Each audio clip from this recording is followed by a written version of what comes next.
All right, so we're at the shop now. We've got the AEROX here, and we've transported all the parts. We got the motor right here. We've got the exhaust right there, a couple more, the ignition components, the CDI box and stuff. So we're gonna go ahead and start dismantling the AEROX. We're gonna get the old motor off. You can see it's pretty simple. You got suspension bolt here, and you got the main bolt there, and then a few connections, fuel, throttle cable, etc. We'll get that stuff off of it, and we'll see how easily that happens. And then we'll mock up the new motor, and we'll see how that goes on. Should be straightforward. I like this design because the intake is behind the main mount, so you don't need to modify your mount, hopefully. I do have to take the the seat bucket out that goes underneath the seat to make room for all of this. But that's okay, because this is power. So let's go ahead and get this thing. Well, let's get that off of there and get this thing on there. I guess this is somewhat of a halfway point. Took everything off, got the other motor out. New motor's lined up. There's the old motor. There's the new motor. So we're gonna go ahead and slide that up. Making some more progress. We got the exhaust mounted up. As you can see, we got the water lines hooked up. I'm gonna have to get a different temperature probe. This one uses a different size thread, or maybe I can get an adapter for it. But now we gotta hook up the ignition and then trim the seat bucket so that it fits here without intruding with the carburetor. And I might need to do something different too with the throttle, because I don't think it's opening all the way. So this thing doesn't turn very far.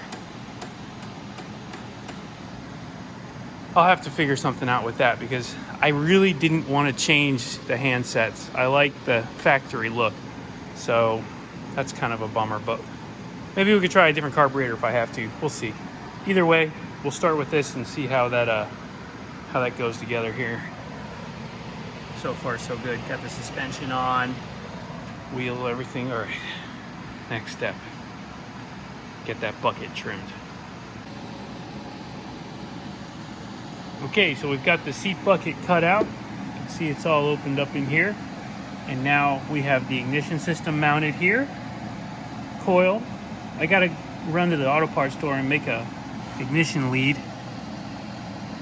The original one is attached to the old coil, so we can't use that one. And I'll figure out what I can do with the throttle cable. I adjusted it a little bit. It's better, but it's about 75%, 80%, so there's still a lot there. Went ahead and put the panels back on, buttoned it up. It's looking pretty good. I really like the way this looks. So far, so good.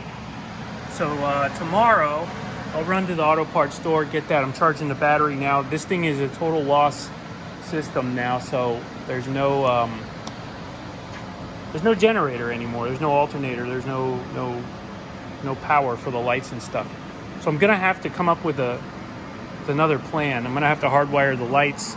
We'll figure out how to do that, because they originally run in AC. So I'm gonna have to wire them so they run DC, change them out, make that happen. But we'll get it done. Everything fits perfect though.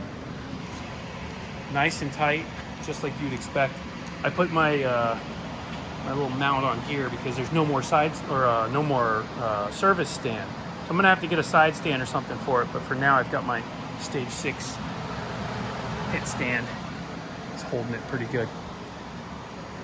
Anyway, that's where I'm gonna leave it for now.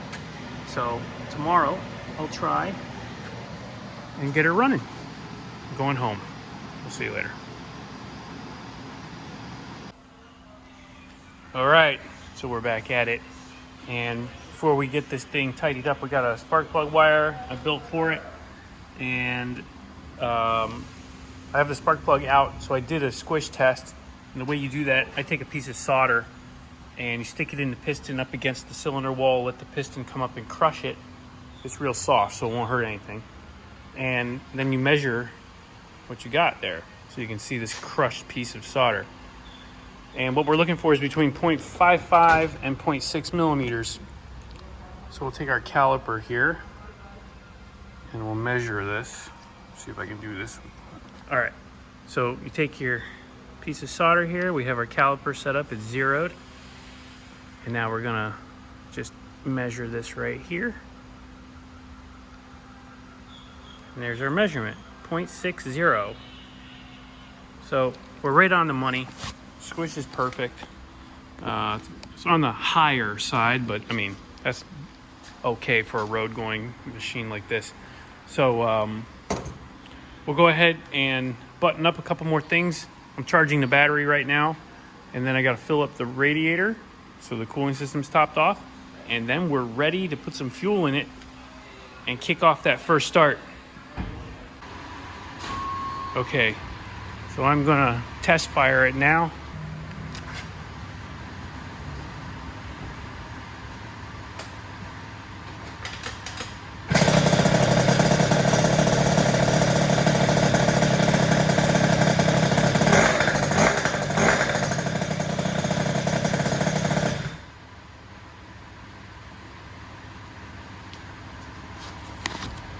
Okay, so first fire is good. I gotta put coolant in it still, but that just proves everything's working right. So let's get that coolant bled, and then we can warm her up, do a couple heat cycles. I'm really pumped. First start, everything looked good. I mean, it kicked first kick. That's pretty good. I made sure the carburetor was primed, but that's it. Not too shabby.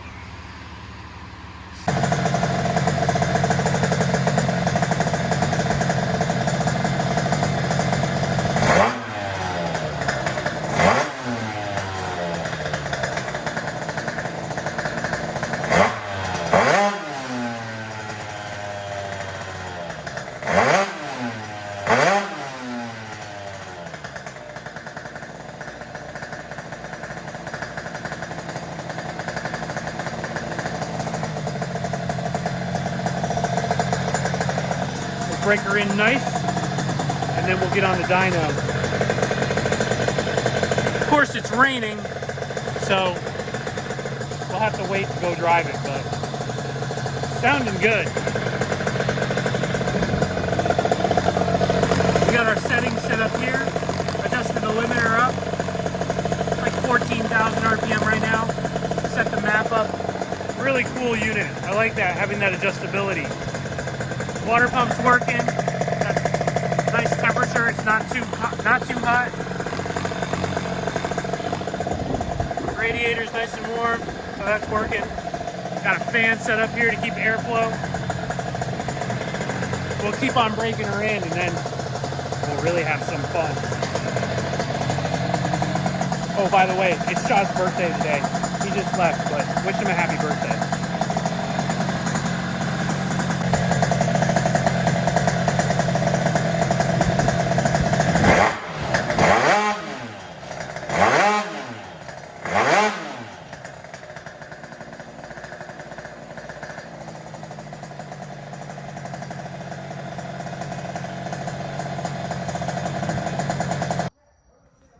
Okay, so that's where I'm gonna leave it now. Loaded her up on the dyno. It's easier to work on it here. I can sit down in this chair and do some stuff. We're gonna have to do some CVT tuning and everything just to get this thing dialed in. But next is gonna be some break-in time. I ran it for about 20, 25 minutes earlier today, and it's still wet out. I did take it around the complex just to feel it a little bit, and it definitely needs some CVT tuning to get it dialed in. But we're gonna adjust the clutch, and fluids are good, everything's good there. So we're gonna be ready to make some power. So we're gonna go ahead and just run it in a little bit more. We'll do some more heat cycling, just make sure everything's where it needs to be. And then we'll run her. We'll see what she does. So hopefully everything stays together. I'm really excited about this setup, and I can't wait to see what kind of numbers it puts down. I hope you guys are excited too. This is a really, really strong little motor. For those of you who don't know, it's a 94 cc's versus the stock 49 cc's. So we've basically doubled the size of the motor, and complete kit. This is from Molossi. Really, really nice setup. Got the inner rotor ignition and all the good stuff to go with it. Comes with its own pipe. Very nice. Too bad it's gonna get all messed up from the heat, but oh well, looks good now. I don't have this video to document that. I'm probably gonna do a couple more things. I gotta rewire the lights and stuff so that I can ride this at night off of the battery versus off of what would have been a stator, which we don't have anymore. So we'll do that and a couple of other little things, but this is the basic setup. It's pretty good so far. Everything's working. So, oh, and the throttle, I got to do something about that. It's not fully opening. It's like, I got it to the point where it's like almost 90% open. I did a little adjustment in here, but I think there's some more adjustment I'm going to have to do. I want this carb opened up all the way. We need all the power we can get out of it, obviously. So, stay tuned for more. We're going to keep on keeping on with this sweet RC1. So far, so good. Really excited. Big thanks, scootertuning.ca.